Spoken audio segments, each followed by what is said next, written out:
Seção 2. Relacionamento interpessoal. Capítulo 9. Encarnação. O mais alto nível de amar.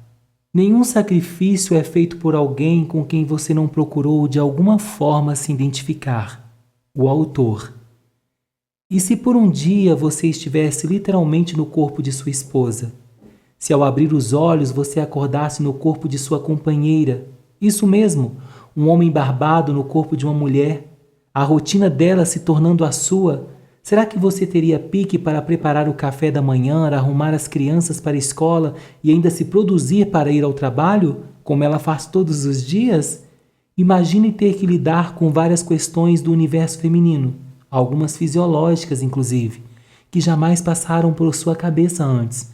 Alguma coisa mudaria no seu jeito de olhar para ela depois dessa experiência? Essa história, tão explorada nos cinemas, se tornou uma realidade há muitos anos. Não com um homem no corpo de uma mulher, mas a história de um Deus entrando na dimensão humana. O nome teológico para isso é encarnação, isso é, estar dentro da carne. Esse foi um dos maiores milagres da história de Cristo, Deus em carne e osso. O Criador nasceu. O Eterno se tornou uma criança.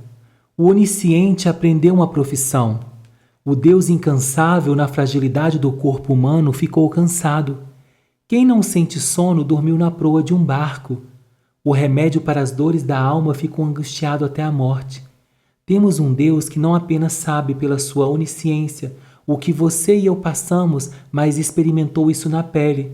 Por isso temos confianças ao orar a Ele. Afinal, não temos um sumo sacerdote que não possa compadecer das nossas fraquezas, porém um que, como nós, em tudo foi tentado, mas sem pecado. Cheguemos, pois, com confiança ao trono da graça. Hebreus capítulo 4, verso 14 e 15. Ou seja, ele passou por tudo que passamos e por isso é capaz de compadecer de nós e interceder por nós. Tudo que Jesus fez pelo homem precisou que ele estivesse na pele do homem. A cura, libertação, salvação e o maior sacrifício de todos realizado na cruz foi feito quando ele estava na pele humana. A encarnação foi a base para a salvação na cruz. Sem a encarnação não existiria Calvário. O grau do amor de Deus capaz de se entregar pela raça humana está inteiramente baseado no conceito da identificação. Na encarnação, ele passou por tudo que um homem passa. Nenhum sacrifício é feito por alguém com quem você não procurou de alguma forma se identificar. Ninguém é capaz de dar a vida por alguém se não estiver na pele desse alguém. No jeito de amar divino, só é possível se doar quando você entra na dimensão do outro. Não estou falando, logicamente, de mudança de corpos, mas de procurar de alguma forma entrar no universo de outra pessoa. Acredito piamente que é necessário amar a si mesmo para amar o outro com qualidade, como anteriormente vimos. Creio que fazer aos outros o que queremos que façam a nós demonstra amor. No entanto, o Senhor Jesus nos ensina um novo e mais elevado jeito de amar. Um novo mandamento vos dou, que vos ameis uns aos outros como eu vos amei a vós, que também vós uns aos outros vos amei. João 13:34. Esse jeito de Cristo de amar é por meio da identificação com o outro. Quando entramos na dimensão do outro, percebemos que muitas vezes o que ele necessita não é o que nós necessitamos. Entendemos que dar tudo não é a melhor forma de amar, pois ele poderia precisar ser desafiado para crescer. Enfim, quando amamos debaixo da ideia da encarnação, percebemos que, doando nossa vida em sacrifício, podemos ajudar mais do que apenas falando. Quando saímos da esfera da nossa mentalidade e tentamos pensar no ponto de vista do outro, estamos encarnando. Quando assim o fazemos, fica mais fácil amar e ajudar alguém. Você já teve a experiência de ajudar uma pessoa muito idosa? Ao ajudarmos pessoas assim, especialmente quando elas são próximas de nós, nossos avós, por exemplo, é comum que nos sensibilizamos com ela.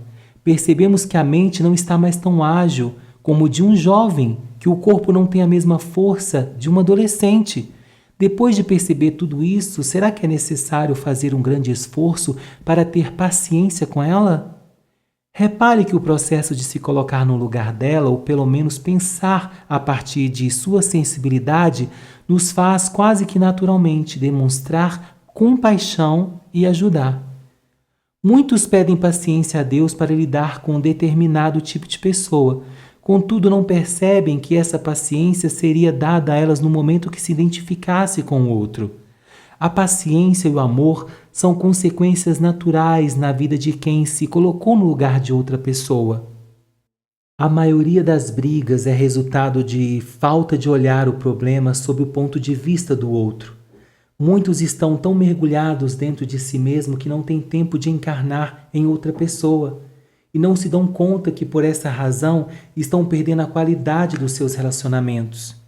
Enquanto você não procura se identificar com alguém, a dor que ele sente não lhe causará nada. Jesus sentiu o que sentimos, por isso ele intercede ao Pai por nós. A Bíblia diz: como um pai se compadece dos seus filhos, assim o Senhor se compadece daqueles que o temem, pois ele conhece a nossa estrutura. Lembra-se de que somos pó. Salmos 103, verso 13 e 14. A palavra nos ensina que Deus se compadece dos seus filhos porque conhece a nossa estrutura. Ele sabe de nossas fraquezas. A compaixão está ligada ao conhecimento da situação daquele que o recebe. O conhecimento do outro nos leva a encarnar e nos conduz a compreender. De acordo com o dicionário, compreender significa conter em si, abranger, alcançar com a inteligência, perceber, ouvir, está incluído ou contido. Quando somos compreensivos, contemos em nós o outro, abrangemos, alcançamos com inteligência, estamos incluídos e percebemos melhor o outro. Minha mãe parece um exemplo vivo do que é compreensão. No entanto, me lembro de uma ocasião quando era pequeno na qual essa qualidade dela me irritou. Um dos filhos de uma amiga dela veio brincar comigo. Enquanto as duas conversavam, esse menino pegou, ou melhor dizendo, roubou um brinquedo que gostava muito. Quando me dei conta do que tinha acontecido, fui furioso contar para minha mãe o acontecido e fiquei ainda mais furioso com a resposta dela.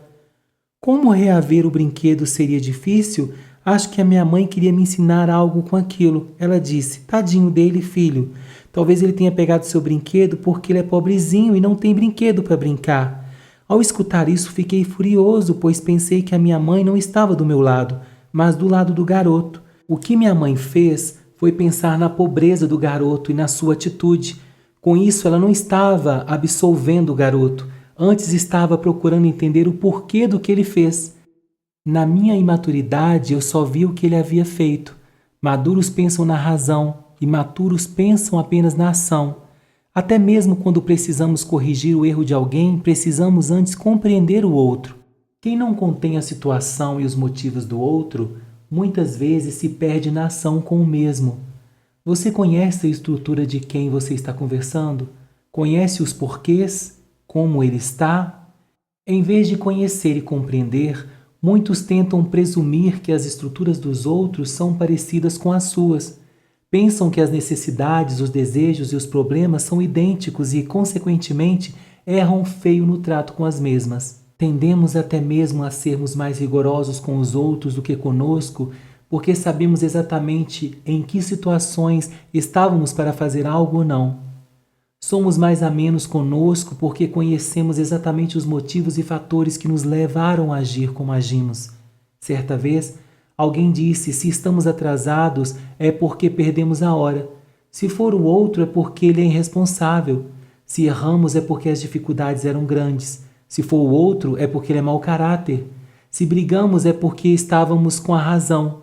Se for o outro, é porque ele é pavio curto. Se não falamos nada, é porque somos calmos e mansos. Se for o outro, é porque ele é mole e não luta pelo que acredita. Repare que o julgamento foi mais suave para nós mesmos, pois conhecemos as nossas circunstâncias. O conhecimento do outro pode ser a chave para sermos mais compreensivos e menos juízes. Prova disso que é muito mais fácil ser compreensivo com alguém que passa pela mesma situação que já passamos. Se passamos pelo desemprego, fica mais fácil entender o desempregado. Se enfrentamos a traição, entendemos o traído. Se fomos abandonados, sabemos consolar o abandonado. No entanto, mesmo que não tenhamos passado por determinada situação, Podemos, em alguns momentos, encarnar pensando nas dificuldades que temos em outra área. Minha esposa, por exemplo, tem uma facilidade incrível em lidar com aparelhos eletrônicos. Eu confesso que tenho grande dificuldade com os mesmos. Ela precisa de uma paciência enorme para me explicar a usar. Por outro lado, tenho uma facilidade enorme para lembrar datas e compromissos, e ela não tem. Por isso, preciso de paciência para entender a dificuldade dela. Antes de perder a paciência com alguém, lembre-se que essa pessoa também precisa ter paciência com você em outra área. Lembre-se de como é boa a sensação de ver pessoas sendo pacientes quando você tem dificuldade, e assim ficará mais fácil compreender e ajudar a debilidade do outro. Para encarnar e conhecer melhor o outro, precisamos também procurar conhecê-lo em pelo menos algumas dessas 4 esferas: suas raízes de rejeição, condições emocionais e físicas, seus valores e as responsabilidades de suas funções. Raízes de rejeição. A primeira parte desse livro, que estabelece a realidade intrapessoal, nos ajudará muito a entender essa esfera. Quem se relaciona precisa entender que as pessoas não são uma folha em branco quando chegam até nós. Todos possuem um histórico. Esse passado estabeleceu raízes e essas raízes geraram frutos.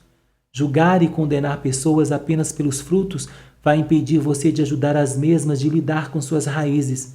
Como disse Madre Teresa de Calcutá, se você julgar as pessoas, não terá tempo para amá-las. Se você julgar alguém que tenha complexo de inferioridade dizendo que ele é passivo, terá dificuldade de ajudá-lo a lidar com a desvalorização de si, que o leva à passividade.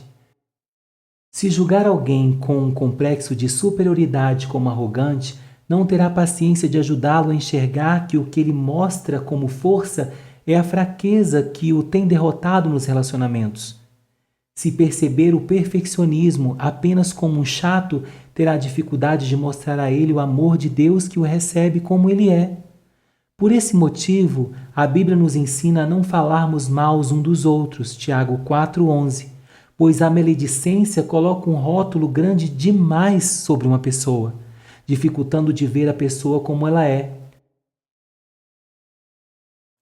Por isso, antes de abrir a boca para falar de alguém, procure conversar e conhecer. Pergunte sobre a família, a criação, como foi o relacionamento com os pais e experiências de vida. Algumas pessoas talvez não se abrirão rapidamente. Dê tempo e procure estreitar a relação para que haja relacionamento e assim confiança para que elas se abram. Ao ouvir, procure se colocar no lugar dela, como se fosse você passando pelo que ela passou. Se você já estiver tendo dificuldades em algum relacionamento e fizer isso, se assustará com a misericórdia que lhe ajudará a se relacionar melhor com essa pessoa. A grande maioria dos bandidos, quer sejam eles ricos ou pobres, tiveram famílias disfuncionais. Isso é, logicamente, não justifica seus atos ruins, nem deve impedir que eles recebam punição. Porém, ao percebermos essa realidade, nós abrimos para compreendê-las e tentar amá-las. Essa compreensão nos ajudará a lançar sementes de amor e acreditar que outras raízes e frutos serão formados. Em vez de simplesmente recriminar os frutos, faremos algo realmente proveitoso para mudar as raízes. Eu confesso que já tratei mal algumas pessoas simplesmente por saber a ação errada delas. Confesso também meu profundo arrependimento ao ter a oportunidade de sentar e ouvir suas histórias e perceber que apenas julguei sem conhecer as raízes daquele fruto. Mudei minha postura com as mesmas, até mesmo na forma de corrigi-las, pois percebi que não há como existir um novo fruto sem que nasça outra raiz. Até quando seremos tão imaturos ao ponto de apenas lidar com as ações das pessoas? Condições emocionais e físicas. É incrível a tendência que o ser humano tem de filtrar sua percepção das pessoas e da vida pelo estado físico ou emocional em que se encontra. Quando está desanimado, a aula é chata. No dia em que está cansado, sua tarefa se torna ainda mais cansativa. Caso esteja estressado, tudo o que faz à sua volta irrita. Chega a ser engraçado perceber que nos dias em que fisicamente e emocionalmente as pessoas estão bem, nada disso abordado é realmente ruim para ela. Todos nós já recebemos notícias ruins e passamos situações desafiantes. Quando isso acontece, logo percebemos nossas emoções florescerem. É fundamental controlá-las. Devemos lidar com elas desabafando ou simplesmente tendo uma boa noite de sono e uma alimentação que refaça as energias. Entregar a situação a Deus e procurar descansar. É bom nos conhecer e frear nós mesmos em emoções que sabemos que vão atrapalhar a conversa com o outro, pois nosso estado pode exagerar algo que na verdade é simples. Depois de lidar com o nosso próprio estado, é importante conversar com as pessoas e saber o estado físico e emocional em que se encontram antes de conversar algum assunto complicado com elas. Como foi seu dia? Dormiu bem? Alguma notícia chata? São coisas simples que vão nos ajudar a encarnar na pessoa e na situação que ela está e evitar circunstâncias desagradáveis. Quando dou aula, muitas vezes tive uma semana com viagens, ministrando conferências e noites sem dormir bem. Cansado física e emocionalmente, ainda assim tenho o compromisso de lecionar. Como é normal em sala de aula, às vezes percebemos um ou outro aluno conversando ou com uma postura de desinteresse. Nessa hora, a vontade que vem é de ser muito duro com tal aluno na frente de todos. Isso porque o meu físico e emoções estão à flor da pele. O pensamento que vem é: poxa, eu aqui cansado e esse aluno não dá a mínima atenção ao conteúdo. Para evitar uma reação baseada em como estou e nesse pensamento de justiça, faço um exercício mental que tem me ajudado muito. Penso: será que esse aluno está bem? Será que a sua postura de desatenção tem a ver também com uma noite mal dormida e uma série de compromissos que o têm atrapalhado? Ao fazer isso, penso numa forma de atrair atenção, com uma brincadeira, com um tom de voz diferente, para ajudá-lo na concentração. Se você pensa que seu esforço não foi recompensado, ficará desanimado e poderá agir mal com as pessoas. Mas se você pensa em como estão as pessoas, buscará uma forma de ajudá-las. Às vezes você não terá tempo para conversar e saber da pessoa como foi o dia dela. Contudo, preste atenção em seu rosto, no tom de voz, no comportamento, e você poderá ver que ela não está bem. Pense mais em como está a pessoa do que em como você está e entrará um pouco na pele dela. Assim perceberá a paciência e o amor fluindo da sua vida para com ela, para ajudá-la no estado emocional e físico em que ela está. Conhecendo os valores do outro. Onde estiver o vosso tesouro, aí também estará o vosso coração. Mateus capítulo 6, verso 21. Essa frase dita por Jesus nos ensina muito bem que o endereço do nosso coração é o mesmo daquilo que nós mais valorizamos. Investimos nossa atenção, tempo, dinheiro e energia naquilo que possui o nosso coração. Entendido isso, me deixe dizer de outra forma o que Jesus disse. Onde estiver o que você mais valoriza, aí estará sua atenção, tempo, dinheiro e energia. Faça esse teste consigo mesmo. Pense em que sua atenção, tempo, dinheiro e energia estão mais concentrados. Se você gosta de comprar muitos livros e costuma passar muito tempo lendo, por exemplo, é porque a leitura é algo que você valoriza. Caso você seja um daqueles que assiste a todos os jogos da Série B do estadual e todo santo dia assiste o jornal esportivo, provavelmente dá mais valor ao futebol. Talvez você note que boa parte do seu tempo é investido em conversar com as pessoas ao seu redor. Isso significa que você valoriza os relacionamentos que tem. Vale a pena você fazer essa reflexão. Você perceberá que dá muito mais valor a certas realidades do que já havia se dado conta. Também poderá notar que algumas áreas que pensava que eram muito mais importantes para você, talvez não sejam na prática. Agora lhe convido a fazer outro exercício. Pense em alguma pessoa que convive com você. Agora tente perceber no que ela mais investe em atenção, tempo, dinheiro e energia. Provavelmente irá notar que ela não possui o mesmo sistema de valores que você. Ainda que ela compartilhe alguns valores contigo, dificilmente compartilhará todos. Além disso, existe a possibilidade de que ela valorize determinadas áreas em graus diferentes de você. Talvez ela seja do tipo que gosta de ler, mas que prefira muito mais comprar um par de sapato novo do que um livro. Pode ser que assista alguns jogos com você, porém não se interessa por saber das notícias dos times europeus. Se você achar que pela pessoa valorizar e desvalorizar coisas diferentes das suas, ela está errada, então você já tem um grande problema para se relacionar. Precisamos aprender a lidar com as diferenças e não demonizá-las. Se você respeitar a perspectiva do outro e se abrir para aprender algo com ele, vai crescer e ajudar o outro. Minha esposa, por exemplo, valoriza a arrumação da casa. Sua atenção à desarrumação é natural, porque isso é importante para ela. Sua energia para arrumar é facilmente depreendida. Confesso que para mim isso não é algo que valorizo. Por isso não invisto tempo e nem energia com ela para tal tarefa. Para ser sincero, a não ser que a casa esteja um caos, sem forma e vazia, nem percebo a desarrumação, que minha esposa percebe. Só que por saber que ela valoriza isso, comecei a me esforçar para ajudá-la na arrumação. Por outro lado, por perceber que a arrumação da casa não é o tesouro onde está o meu coração, minha esposa valoriza o meu esforço e nos encontramos em paz neste meio de caminho. Caso você repare que a pessoa com quem convive não valoriza o que você valoriza, pegue leve no seu jeito de cobrá-la. Não adianta esperar que a pessoa invista o mesmo tempo e energia em uma atividade que ela não valoriza como você. Por outro lado, se você perceber que alguém cobra que você valorize alguma área ou pelo menos participe mais de certa atividade, faça um esforço, aprenda sobre a importância daquilo para aquela pessoa. Isso pode gerar um nível do tesouro em você e assim seu coração se inclinará mais àquilo. Se ele gosta de futebol, assista com ele. Ela gosta de sua companhia no filme? Veja com ela. Certamente, Davi se esforçou numa viagem de dias para trazer a Arca da Aliança de volta a Israel.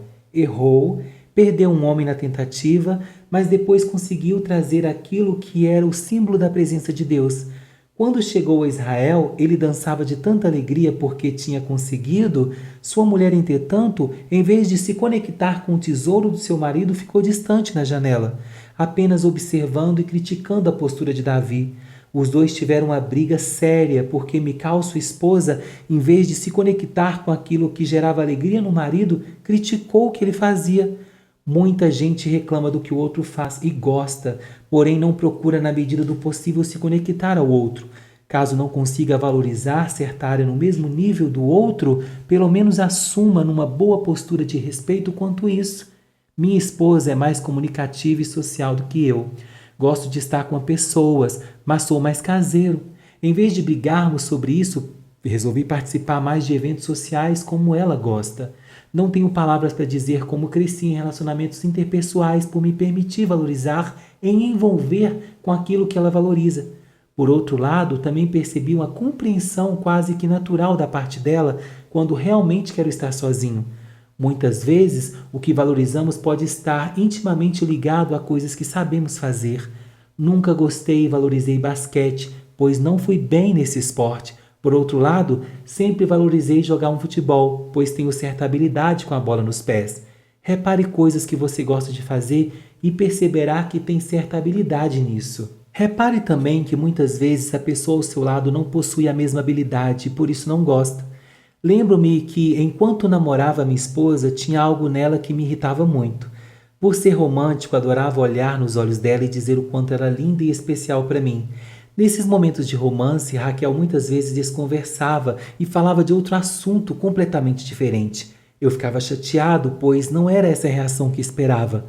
Um dia peguei muito de surpresa e do nada disse a ela que estava linda. Sem um assunto na mente para desconversar, ela se entregou. Com um rosto envergonhado e acanhado, ela disse: "Imagina que é isso."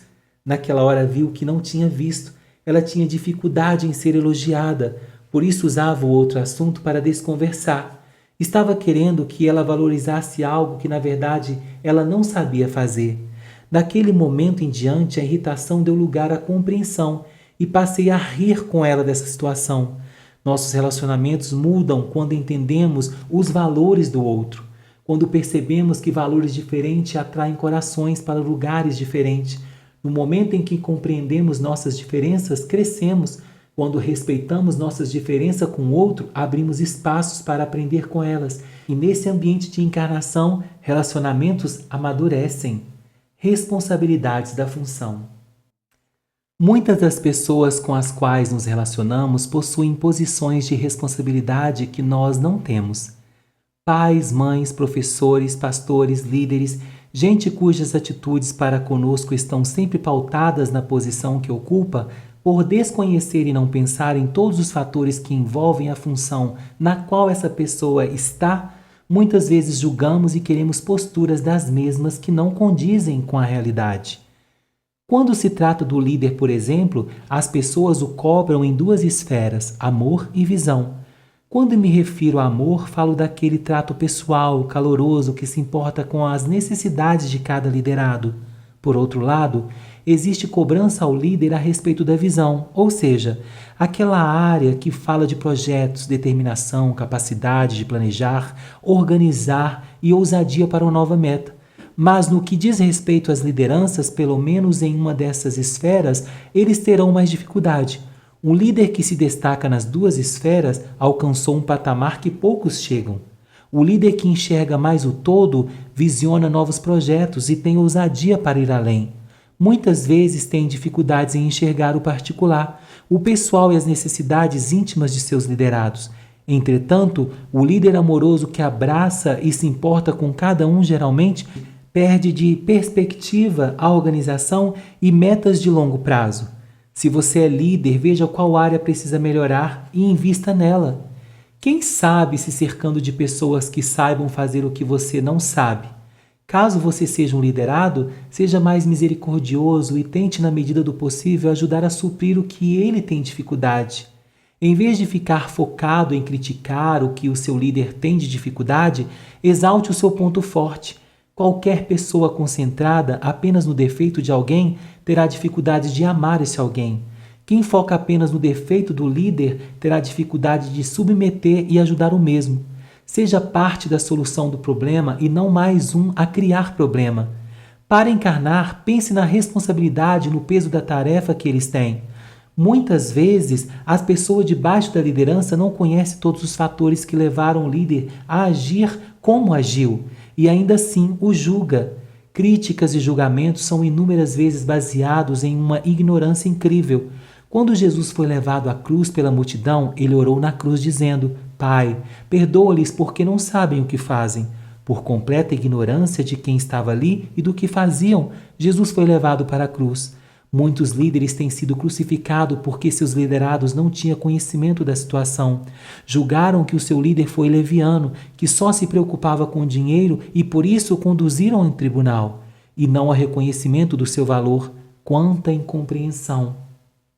Uma vez conversei com um pastor que lidou com o erro de um dos seus liderados. Alguns queriam que o pastor fosse mais rigoroso e expulsasse tal pessoa do convívio da igreja. Mas na conversa com a tal pessoa, o pastor viu que sinceramente ela estava arrependida e queria mudar. A turma que pedia a exclusão da pessoa não tinha conversado e visto a postura de arrependimento. Por essa ignorância, criticaram severamente esse pastor. Se coloque no lugar do líder. Pensa nas consequências com as quais ela vai ter que lidar. É tão fácil pedir que alguém seja ousado quando não nos temos que lidar com o resultado dessa ousadia. Se talvez tivéssemos que lidar, nunca agiríamos. Outras vezes, temos pressa quanto o líder tem calma, pois ele já entendeu que a mentalidade das pessoas não se muda do dia para a noite. Se coloque no lugar do líder e assim se abrirá para receber também a sabedoria que está nele. Quando conhecemos as raízes da rejeição, o estado emocional e físico, os valores e as responsabilidades do outro, podemos compreendê-lo melhor. Assim imitaremos a Jesus no processo de se identificar com o ser humano. Encarne na pessoa que está próxima de você.